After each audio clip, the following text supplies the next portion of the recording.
ETF since 1991, and it's averaged over 9% a year. By doing nothing. No fees, index, that'll save us over $600 million a year to put back into the pensions. So to keep what we have from growing more, I'm going to fire Wall Street, save the $600 million, and go into an index fund. About 5 to 10% of the portfolio will be in some alternative investments. As most of us would have that type of investment if we have a few dollars. I know if I were $2 left over, I'd play the lottery. It's a good retirement plan. Things keep going the way they are. So one is to stop the bleeding, fire Wall Street. On the other end, as far as the pensions themselves, we have to change it, and we have to go into some sort of defined contribution. Okay, I believe, I know there's some people here tonight who will disagree with me. Any plan that's on the table right now, it's not a good plan and will fail. And I'm going to fight against that because we got to fix it now and once and for all.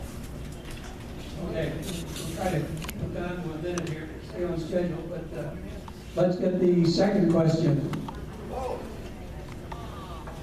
The House passed a budget allegedly balanced by smoke and mirrors. Is approving and signing a budget knowing it is not balanced a felony? And what action might the Treasurer take under those circumstances?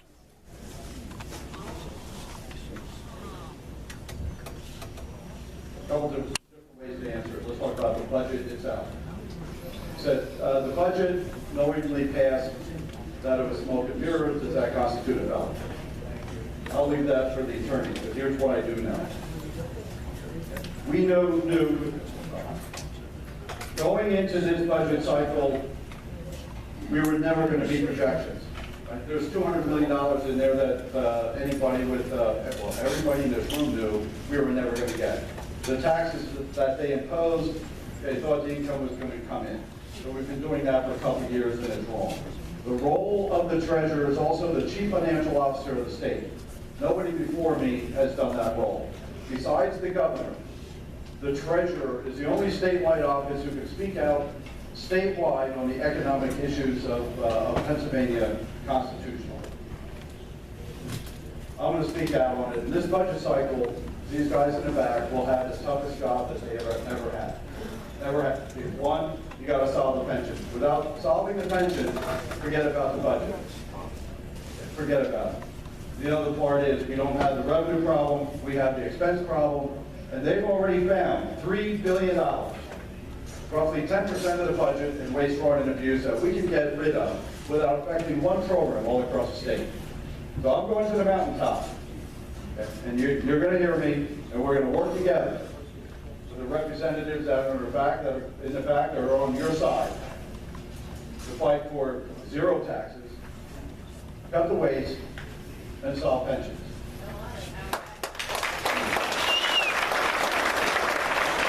Okay, we have a third question which you've already touched on, so you might just be brief on the third question.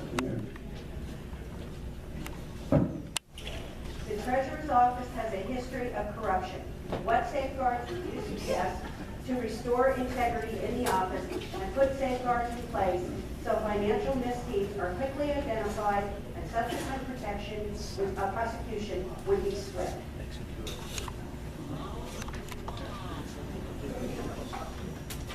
The issue is with the treasurer, not with the office. The treasurer has been corrupt. One thing that Dodd-Frank did, probably the only good it did, was to prevent investment advisors, bankers, political contributions to the campaign. So mine is the first race. I think I can take $250. But before, you're talking about millions of dollars, and that's why the contracts went to certain investment advisors and to Wall Street, and we got the fees in the situation we're in. So step one starts with the treasurer. The treasurer isn't honest, forget about it. You can put all the safeguards you want, but if the person is corrupt, you're not solving anything. My background is all about managing money, all about leadership, all about trust. You don't lie, cheat, or steal, we'll tolerate those that do, period. We all know that in this room, and that's how we conduct our lives every single day. So why can't the people that we send to Harrisburg live by that same honor code. As far as the people within the office, yes, we'll have policies and procedures, safeguards. So like in any accounting, the same person that writes the check doesn't reconcile the bank statement when it comes in. So we'll put those safeguards in and practices. And anybody who walks into the treasurer's office or anybody that's walks into our department and attempts to bribe anybody, they're the people that are going to jail because they'll be reported to the FBI and to the Securities and Exchange Commission. It starts at the top and it starts with me.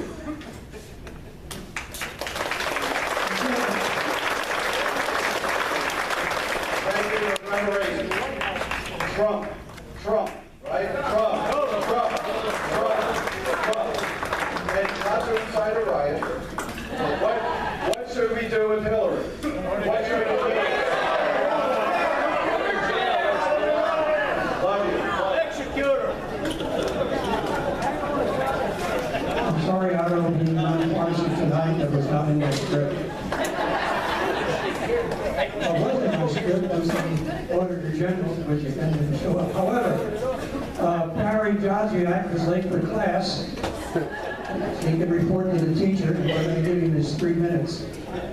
And following that, both Barry and Mark Gillen will share the duties to cover for John Rafferty, who did notify me at the last minute that he had a conflict, and I'm going to allow a surrogate on his behalf. So, Barry, would you first want to speak for a few minutes on your own candidacy?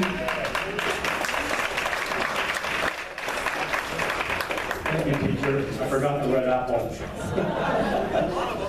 Yeah, I got a lot of anniversaries, so I'm a little late. I was on it early. The township officials had a bank there, and they had to go after that. Yeah, I represent the 5th district, which is pretty much up the center of the county. Goes up the Schuylkill County line over to Lebanon County, and I represent a lot of the people in this room. One of the things I want to tell you, I've been here 2 years now, and you know, there's let's do what's right days, and then there's the political days. So I don't like the political days because that's when everybody fights with one another and nothing gets done. So I serve on the Veterans and Emergency Preparedness Committee. I serve on Judiciary, Senior Citizens, and Fish and Game. I got to tell you, they're all busy committees, and the Judiciary is the business. That's the one where we deal with a lot of the laws that affect us. I also, in the 2 years I've been there, we started there's all these caucuses up there, which is groups of members that have, decide how they're going to vote on issues. There was never a law enforcement caucus up there. So we started a law enforcement caucus. I'm the Republican chairman of it. And I got to tell you, they really respect me there because I'm called the freshman because I'm new. Freshmen are not in charge of anything. But my background, they recognized it. They said, hey, you have a chief of police from Pittsburgh who's a state rep. He's a Democrat chairman. We get things done up there. And I think it'd be a pretty powerful committee, actually. I also sit on the MOPEC board, which is the Municipal Police Officers Education and Training Commission. So I'm the representative from the House of Representatives on that board to set the training standards for all the local police in Pennsylvania. You know, when I first ran here 2 years ago, I told you, when I get there, your voices would be heard. And we heard your voices. We heard you loud and clear. And we did a lot of things because of what you said you wanted done. And even in Harrisburg, when it wasn't popular, Mark Gillen and I, and some of the other reps from Berks, Mark and I sit side by side on the House floor. We stood pat. We stood up to the governor. We stood up to the tax increases. And that's what you want to do. I just want to tell you, I still want to hear your voices. I want to know what you want up there, because that's how I vote. When they came to me one time and said, you got to change your vote, I said, no, I'm not changing my vote. And they said, you better think about it. I said, I already did. I said, the people where I live elect me, not you. I'm doing what they say. One of the accomplishments that we have here, I'll tell you 2 quick ones. The Game Commission was going to stop farming at Blue Marsh Lake a couple of years ago. And I got involved in that. I said, why would you do that? And they said, well, they're going to let all the farming grow up. Anyway, we won that battle. They're still farming. The farmers are happy.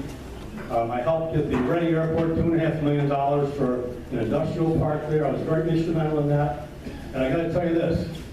I've said in Harrisburg, why are we not endorsing Donald Trump? He's the Republican president. Absolutely not. I've been telling this.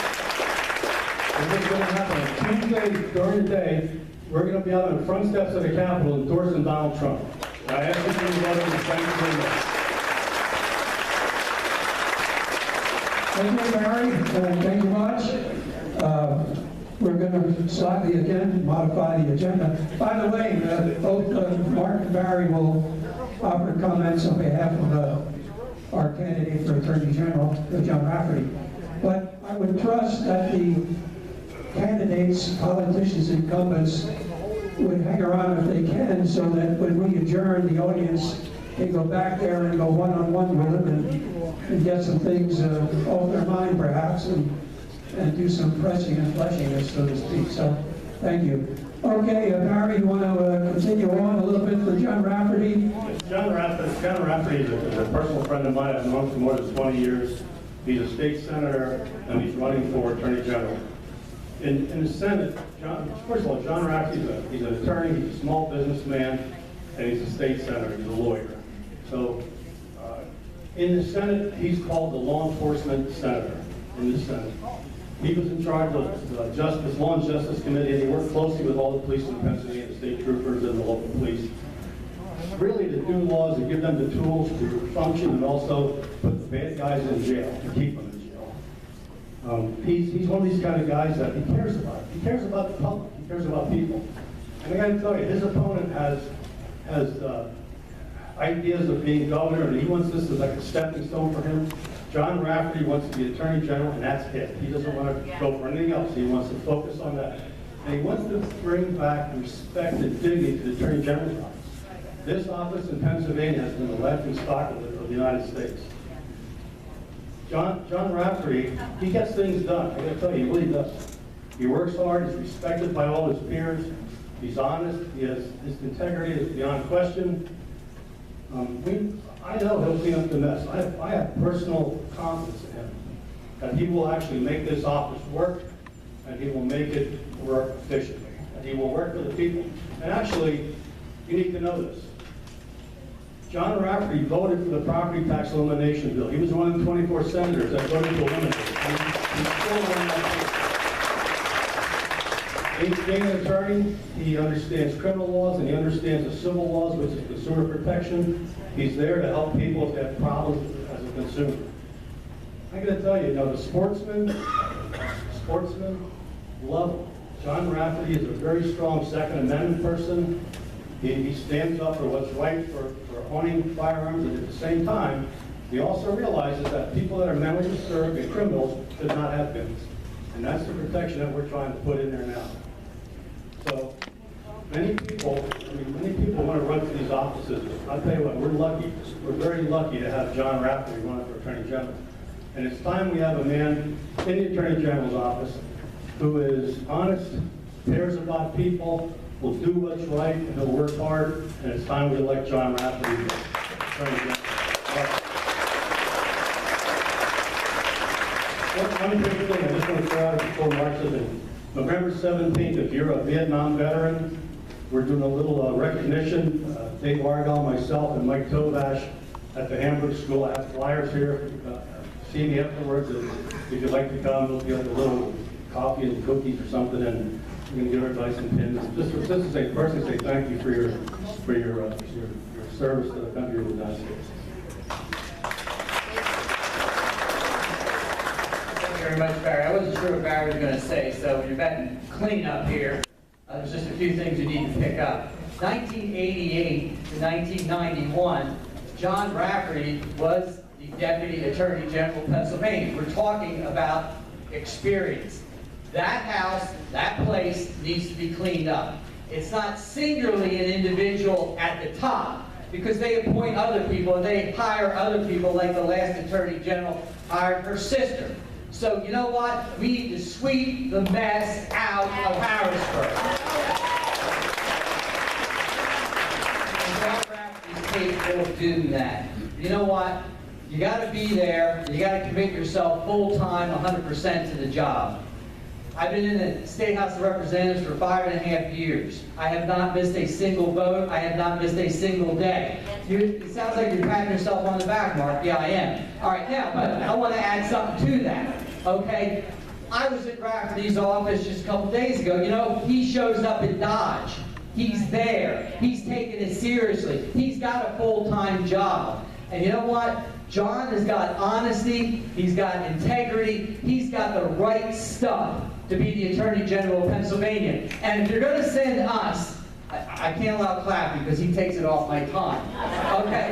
Now, if you're going to send Barry Joswiak, and you're going to send Mark Gillum, and you're going to send Jerry Knowles to Harrisburg, we got to partner with the Attorney General. We got to partner with the Auditor General. We got to partner with the Treasurer. We know already what happened in the Defense of the Marriage Act when we had an Attorney General who didn't want to defend it. It was the law of the land in the Commonwealth of Pennsylvania. This is an important job, and John Rafferty's being outspent 2 and 3 to 1, and Bloomberg sent $250,000 check in the campaign. Are you happy about that? All right, then you need to do something about it. You not only show up at Dodge, you get 10 other people to show up at Dodge. How much time was I supposed to have to do this? 2.5 minutes, okay? I'll tell you what, the guy's on top of this. All right? Let me say this in closing. I see a lot of the same faces in this room. You're going to have to be catalytic this time around. There's a heavier lift involved. You're going to have to be working some longer days. The hoopla in this room is a good starting point. But when you leave this place, and tomorrow morning when you wake up, you get on that telephone. You knock on some doors, because personal contact makes a difference. That's how you win votes, because, you know, there's a big fog over this election cycle. We need to help sweep some of that fog away. God bless you. Thank you.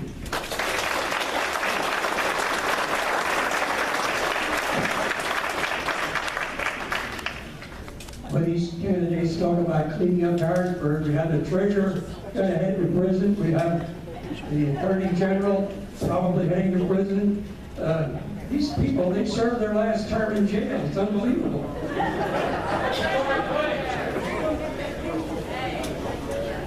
Okay, we had 4 candidates for Congress, different districts, all said they'd be here. How many do we have? Would the candidates for Congress please come up front? How many chairs do I need?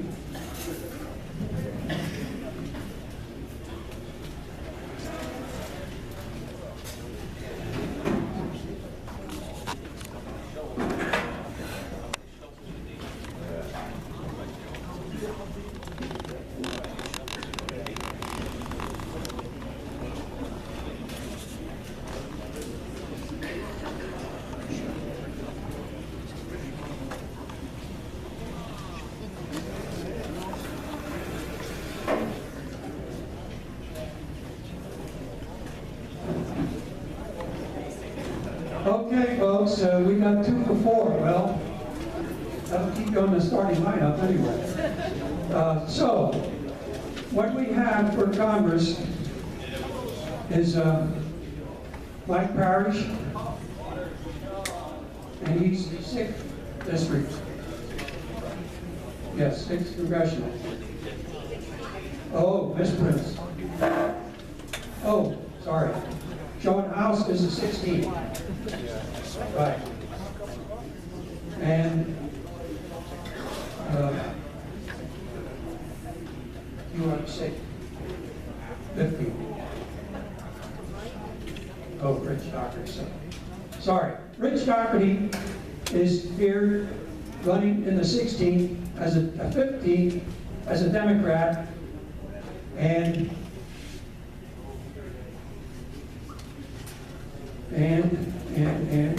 where's my sheet?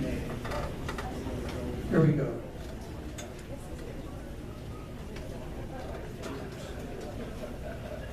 Sean Patrick House is the 16th running as a Libertarian. They're not running against